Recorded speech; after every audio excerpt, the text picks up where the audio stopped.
जय सिया राम, राधे राधे। आज एक बड़ा प्यारा प्रश्न किसी ने मुझे भेजा है। इन दिनों एक बहुत विवाद चल रहा है क्योंकि राम मंदिर की स्थापना हो रही है, राम मंदिर देश में बन रहा है और हम सब के लिए, हम सब सनातनियों के लिए बहुत गौरव और बहुत हर्ष का विषय है। हम सब की अस्मिता की बात थी, हम सबकी अस्मिता की बात है, इज्जत की बात थी, प्रतिष्ठा की बात थी। अब लग रहा है कि हाँ, किसी प्रतिष्ठा में हम स्थापित हो रहे हैं। अब लग रहा है कि राम राज्य की पुनर्स्थापना हो जाएगी। एक निवेदन भी है सबसे कि राम साध्य हैं, कृपया उन्हें साधन न बनाएं। चाहे वो कोई भी व्यक्ति हो, चाहे वो राजनीतिक हो, चाहे वो धार्मिक हो, कोई भी व्यक्ति हो, वो राम को, कृष्ण को साधन न बनाए। राम हम सबके साध्य हैं, पूज्य हैं और उन्हें साध्य ही रहने दें। राम सबके हैं, राम अपने अपने नहीं है, राम सार्वजनिक हैं, व्यक्तिगत नहीं है, सार्वजनिक हैं। कृष्ण सार्वजनिक है, व्यक्तिगत नहीं है।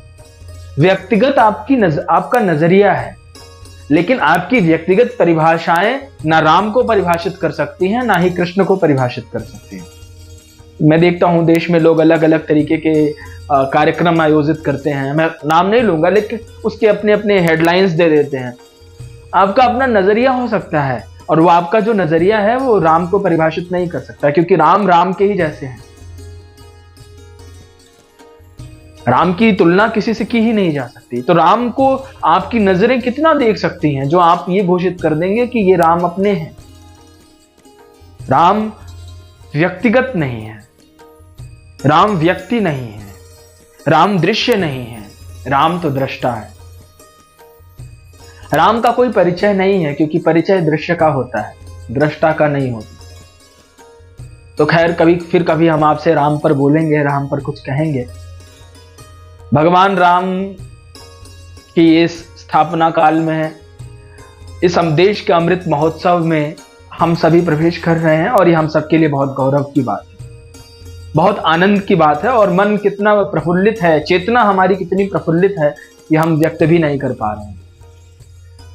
लेकिन इन दिनों एक आडंबर सा बवंडर मचा हुआ है।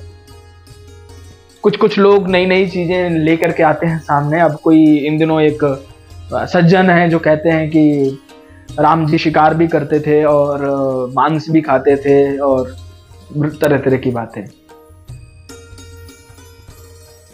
तो अब किसी सज्जन ने मुझे वो वीडियो भेजा और कहा कि आचार्य जी, इस पर हम कुछ वक्तव्य चाहते हैं। तो चूंकि मैंने सोचा कि एक लेख लिखूं, लेकिन फिर मेरे मन में आया कि क्यों ना इसके बारे में एक वीडियो ही आप सब तक प्रसारित कर दिया जाए। तो इसका हम प्रारंभ करते हैं कि ये जो घटना है ये कितनी सच्चाई है इस बारे में कि राम जी शिकार करते थे, मृग और शिकार खेलने जाते थे, या फिर वो मांस भक्षण करते थे। तो रामचरितमानस जो बहुत सर्वविदित है, जग जाहिर है, विश्व वंद्य ग्रंथ है गोस्वामी तुलसीदास जी महाराज का, और गोस्वामी जी ने सबको स्पर्श करते हुए उस ग्रंथ को लिखा। तो बाबा तुलसी के इस दिव्य रामचरितमानस ग्रंथ में, मेरे पास ये ग्रंथ है, आप सब देखें, मेरे पास ये रामचरितमानस ये ग्रंथ है। और इस ग्रंथ में वो चौपाई है। मैं आपको वो चौपाई हमारे स्क्रीन पर आपको दिख जाएगी, अभी लगा दूंगा मैं, जहां बालकांड के 204 नंबर दोहे के बाद ये चौपाई आती है कि बंधु सखा संग ले ही बुलाई, बन मृगया नित खेल ही जाई, और पावन मृग मार ही जी अजानी, दिन प्रति निरपहि दिखावहि आनी, जे मृग राम बान के मारे, ते तनु तज सुरलोक सिधारे। इन तीनों चौपाइयों में प्रश्न भी है और समाधान भी। समस्या यह है कि व्यक्ति राम को साधन बना लेता है। समस्या यह है कि व्यक्ति अपने अपने तरीके से, उस विवादास्पद व्यक्ति हमेशा विवाद चाहता है और संवाद वाला व्यक्ति सदैव संवाद चाहता है। राम विवाद के नहीं है, संवाद के हैं। राम को विवाद से नहीं संवाद से समझा जा सकता है। राम को तर्क से नहीं वितर्क से जाना जा सकता है। राम तार्किक नहीं थे, राम वितर्क के व्यक्ति हैं। जहां आपका तर्क और कुतर्क भी नहीं पहुंच सकता, राम वहां स्थित हैं। तो राम को जानने के लिए आपको तर्क नहीं, आपके पास वितर्क चाहिए। राम को जानने के लिए बुद्धि नहीं, प्रज्ञा चाहिए। राम को जानने के लिए नॉलेज नहीं, विजडम चाहिए, विवेक चाहिए, जो ऐसे निरीह लोगों के पास नहीं है। और इसमें बहुत सारी गलतियां, बहुत सारी समस्याएं आती हैं। मुझे लगता है कि इसका समाधान लोगों को करना भी चाहिए। तो इसके विश्लेषण में मैं अब राम जी के इस प्रश्न पे मैं आपसे कुछ कहूं। कह रहे हैं कि बंधु सखा संग लेहि बुलाई, बन मृगया नित खेलहि जाई। राम जी राजकुमार हैं और अपने बंधु सखा यानी अपने भाइयों के साथ और अपने मित्रों के साथ उनको बुला करके और नित्य मृगया खेलने के लिए वो वन में जाते हैं। ऐसी बात यहां लिखी हुई है। तो पहले मैं मृगया की बात कर लूं और उसके बाद मांस भक्षण की बात कर लूं। कैसे कैसे लोग हैं समाज में, मुझे समझ नहीं आता, बिना अध्ययन के बोलते हैं। अरे भैया कुछ तो अध्ययन करो, कुछ तो जानकारी अपने पास इकट्ठी करो। विजडम नहीं है, नॉलेज तो रखो। अरे विवेक नहीं है, प्रज्ञा नहीं है, बुद्धि का तो इस्तेमाल करो। कुछ भी। यहां राम जी मृगया खेलने यानी शिकार खेलने जाते। पहली बात तो यह है कि मृग शब्द के बहुत अर्थ होते हैं। अच्छा, ये जो प्रसंग है ये आया कहां से? रामचरितमानस में ये जो प्रसंग है जो गोस्वामी जी कह रहे हैं, ये प्रसंग कहां से आया? तो ये प्रसंग अध्यात्म रामायण से लिया गया है, जहां श्री वेदव्यास जी इस ग्रंथ को श्री महर्षि वेदव्यास ने लिखा है और भगवान शिव पार्वती के बीच का ये संवाद है। जहां पर ये संवाद हो रहा है तो वहां के श्लोकों को यहां गोस्वामी जी ने चौपाई के रूप में परिवर्तित किया और वही बात जो वहां लिखी है वही बात यहां गोस्वामी जी लिख रहे हैं। आप सभी को कभी मौका लगे तो अध्यात्म रामायण जरूर पढ़ना, वहां आपको इसकी पूरी विस्तृत जानकारी मिल जाएगी कि वहां जो वन और भी अनेकानेक ग्रंथों में इसकी चर्चा है। पुराकल्प रामायण है, आनंद रामायण है, सत्य रामायण है। सत्य रामायण में तो पूरी अद्भुत चर्चा ही इसके बारे में है कि राम जी शिकार करते थे, फिर उन मृत पशुओं का क्या होता था और भांति भांति, और उसकी क्या विधि होती थी। जहां उनके जो मित्र हैं निषाद राज, उनके साथ वो शिकार खेलने जाते थे, वहां सिंह आदि का वध करते थे। और इस प्रकार से राम, अगर हम यहां विश्लेषण करें अब, तो राम क्षत्रिय हैं और राजकुमार हैं। क्षत्रिय का धर्म है शिकार खेलना, मृगया पर जाना। उसके लिए ये श्रम है। श्रम पर विजय प्राप्त करने के लिए एक राजा को मृगया में जाना चाहिए, शिकार पर जाना चाहिए। शिकार भी उसके लिए धर्म है। कभी कभी कोई कार्य, हर कार्य हर किसी के लिए नहीं होता, याद रखना। अचानक से आपको युद्ध करने जाना पड़े, अगर जैसे मॉक ड्रिल होती है ना, ऐसे ही अचानक, ये तो एक युद्धाभ्यास है, लेकिन कभी कभी ऐसे निशाने आपको लगाने पड़े जो लगातार घूम रहे हैं, भाग रहे हैं, तो आप कैसे निशाने लगाओगे? अगर आप निरंतर अभ्यास में नहीं हैं युद्ध के, और आपको अचानक से युद्ध के अभ्यास में 5 साल के बाद जाना पड़े, तो आप क्या युद्ध कर पाएंगे?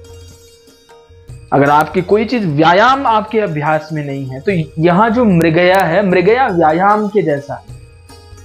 राजकुमार के लिए, राजा के लिए जो मृगया है वो व्यायाम है। वो अपने श्रम पर विजय प्राप्त करे, इसलिए मृगया उसके लिए आवश्यक है, यानी शिकार जरूरी है। और उसमें भी बहुत सारी कैटेगरीज बनी हुई हैं, बहुत सारे नियम बने हुए हैं कि कैसे, किस प्रकार के जीवों का वध करना है। मृग में भी हिरण को नहीं, हिरण की भी बहुत सारी कैटेगरीज हैं, बहुत तरीके के मृग हैं। तो यहाँ जो राम, इस प्रसंग को अगर हम अध्यात्म रामायण में देखें तो वहां पर लिखा है दुष्ट पशुओं का राम जी वध कर रहे हैं, जो कि समाज के लिए, प्रजा के लिए बहुत हितकर नहीं है। और राम ईश्वर है, तो एक दृष्टि ये भी है कि परमात्मा उनके साथ आखेट खेल करके उन्हें मुक्ति प्रदान कर रहे हैं। और ऐसा रामचरितमानस में साफ साफ लिखा है कि जो मृग राम जी के बाणों से मारे गए वो सीधे परम धाम को पहुंच गए। ये भी गोस्वामी जी महाराज लिख रहे हैं। जिस व्यक्ति ने मृगया को के बारे में लिखा वही व्यक्ति उनके परम धाम जाने की भी बात को लिख रहा है। तो दोनों बातों को मैं यहाँ कोट कर रहा हूं। तो आखेट वही करे जो जीवों को मुक्त कर सकता है। राम में वो सामर्थ्य है, राम ईश्वर है और वो सर्वशक्तिमान है।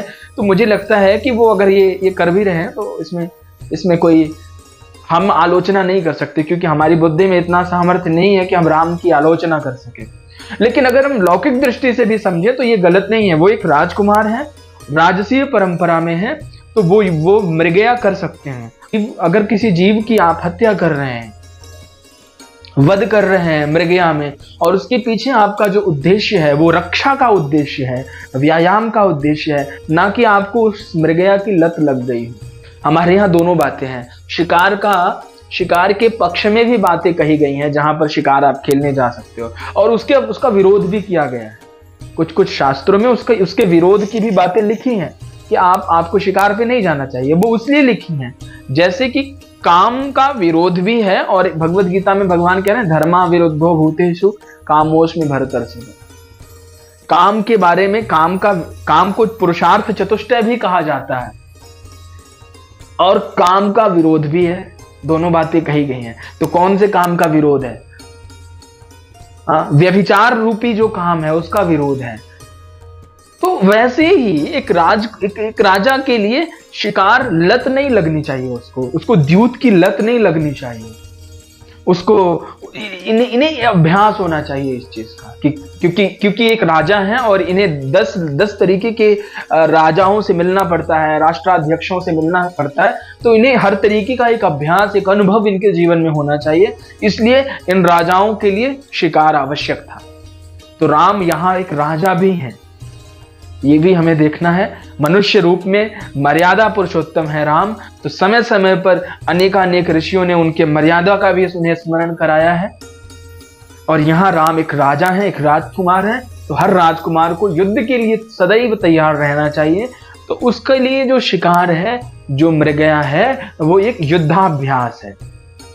और उस युद्धाभ्यास के दौरान राम ने सिंह को भी मारा है, और उसका बहुत लंबा विस्तृत वर्णन है। अब कभी मौका लगेगा तो इसकी कहानी मैं पूरी आप सबको सुनाऊंगा। इतना अद्भुत ग्रंथ हमारे यहाँ कई, मैं अभी आज देख रहा था, एक श्रृंखला ही है रामायण। लोग कथा करते हैं। मुझे तो अब इस पर भी बहुत ज्यादा टिप्पणी नहीं करनी चाहिए, लेकिन अब क्या करें, रहा भी नहीं जाता।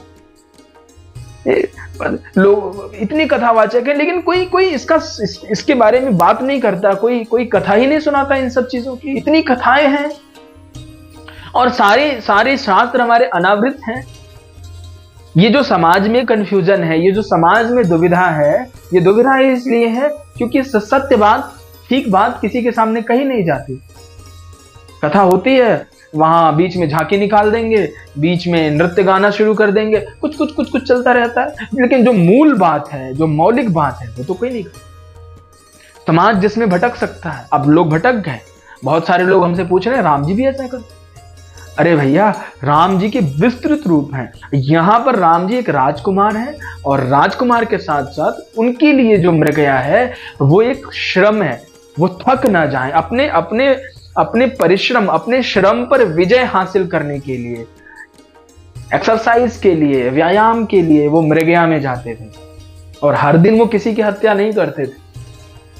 जब आवश्यक समझते थे, जब कोई जीव उनको बहुत हिंसक लगता था तो उसका वध करते थे। जैसे बाली को मारा, तो बाली को मारने के बाद जब बाली ने उनसे पूछा कि आपने छिपके मुझे मारा, तो उन्होंने कहा नहीं, ततो मृगया व्याजेन, मैंने तुम्हें शिकार की दृष्टि से मारा, मैंने तो तुम्हें मृगया की दृष्टि से मारा। जैसे व्यक्ति शिकार पे जाता है और किसी जीव क्योंकि वो किम पुरुष योनि में है, बाली महाराज वन में रहते हैं और वानर रूप में किमपुरुष योनि में है, कि ऐसा वानर जो पुरुष के रूप में है लेकिन वो वानर के जैसा है, तो उसे किमपुरुष कहते हैं। तो बाली यहाँ किमपुरुष योनि में है और तो इसलिए भगवान राम कहते हैं कि मैंने तुम्हें मृगया के व्याज से मैंने तुम्हारा वध किया। तो राम इस दृष्टि से मृगया में जाते थे। एक राजा का ये दायित्व है कि उसको हर समय, हर क्षण, हर परिस्थिति के लिए तैयार रहना चाहिए और उसे हर स्थिति का अनुभव होना चाहिए। तो इसलिए एक तैयारी है ये, एक अपने श्रम पे विजय हासिल प्राप्त करने के लिए, अपनी अपनी स्थितियों पर अपने ऊपर विजय हासिल करने के लिए, कि हम युद्ध करते करते थक ना जाएं, हम उद्विग्न ना हो जाएं। तो इसलिए अपनी तैयारी हमें रोज करनी पड़ती है। जैसे मैं आजकल देखता हूं, कोई खिलाड़ी है वो रोज प्रैक्टिस करता है, हम रोज शास्त्र की प्रैक्टिस कर रहे हैं, अलग अलग तरीके से लोग प्रैक्टिस कर रहे हैं। तो वो राम जी की, वो एक राजा की प्रैक्टिस है, एक क्षत्रिय, एक योद्धा की प्रैक्टिस है। एक युद्धाभ्यास करने वाला व्यक्ति सदैव युद्ध करता है। जैसे डॉक्टर अपनी प्रैक्टिस करता है, जब मेडिकल में लोग पढ़ रहे होते हैं तो वो हर तरीके के ऊपर प्रैक्टिस करते हैं, मरीजों के ऊपर, रोग के ऊपर, जीवों के ऊपर। तो ऐसे ही एक राम जी की एक योद्धा की ये प्रैक्टिस है। उसके लिए मृगया में जाना, जंगल में जाना और भागते हुए, दौड़ते हुए किसी भी जीव के ऊपर शरसंधान करना, निशाना लगाना और फिर उसको मारना। तो ये उसका एक अभ्यास है, उसको हमें एक अभ्यास की दृष्टि से देखना चाहिए। हमें यहाँ कुतर्क करने की जरूरत नहीं है, इसमें हमें बहुत समझदारी और बहुत बोधपूर्वक इस बात को समझना चाहिए, ऐसा हमारा आग्रह है। अब मांस भक्षण की बात है तो राम जी तो छोड़िए, महर्षि वाल्मीकि कह रहे हैं कि राम जी नहीं, सुंदरकांड में, वाल्मीकि रामायण के सुंदरकांड में ये बात बहुत स्पष्ट कह रहे हैं महर्षि वाल्मीकि कि राम जी न राघवो मांसम भुंगते, राम जी मांस नहीं खाते। और राम जी ही नहीं, न राघवो, पूरे रघुकुल परंपरा में कोई भी व्यक्ति मांस भक्षण नहीं करता था। राम जी ही नहीं, पूरे रघुवंश में, पूरे रघुकुल परंपरा में कोई भी व्यक्ति मांस भक्षण नहीं करता था। तो भैया, जो भी व्यक्ति ये अफवाह व्यर्थ की बातें कर रहा था कि राम जी मांस खाते थे, ऐसा करते थे, वैसा करते थे, ऐसा किसी शास्त्र में नहीं लिखा है, ऐसा किसी शास्त्र में कोई प्रमाण नहीं है। तो ऐसे लोग जो सन्निपात जल्प की तरह कुछ भी बड़बड़ किए जा रहे हैं, समाज को भ्रमित कर रहे हैं, उनसे आग्रह है, और जो भ्रमित हो रहा है उनसे भी आग्रह है कि कृपया करके किसी बुद्ध पुरुष से मार्गदर्शन प्राप्त करें। और जो सन्निपात जल्प है, जो केवल व्यर्थ की बातें कर रहा है, उससे भी ये आग्रह है कि वो शास्त्रों का अवलोकन करे, वो रामायण का अवलोकन करे, वो अध्यात्म रामायण, आनंद रामायण, रामचरितमानस, वाल्मीकि रामायण, पुराकल्प रामायण, इन रामायण का अध्ययन करे वो, ताकि उसके जीवन में वास्तविक राम क्या है वो समझ में आ जाए। आप जय श्री राम बोल देते हो, राम राम कर देते हो, लेकिन आपको राम का पता ही नहीं है।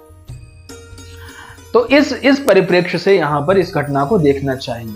और राम के बारे में, भगवान राम की तो कथा अनंत है, हरि अनंत, हरि कथा अनंता। तो फिर कभी कोई बात अगर आती है, मुझे लगता है, तो मैं इसके बारे में फिर आगे विस्तृत तौर पे आपसे बात करूंगा, आप सबसे फिर कोई वीडियो में भेजूंगा आप सब तक। लेकिन अभी के लिए इतना ही कि वो एक उनके लिए अभ्यास है और वो कभी कोई मांस भक्षण नहीं करते थे, तो ये व्यर्थ की बात है। आप सब हिंदू जन, आप सब सनातनी इस पक्ष से बहुत सावधान रहें। और अगर कोई बात किसी को पूछनी हो, कुछ करनी हो, या इसमें कोई जिज्ञासा हो, तो आप मेरे नीचे कमेंट बॉक्स में ये अपना मैसेज डाल देना, अपना प्रश्न डाल देना। अगर राघव जी कोई प्रेरणा करेंगे ऐसी, तो हम उसका जवाब देंगे। तब तक के लिए जय सिया राम, राधे राधे।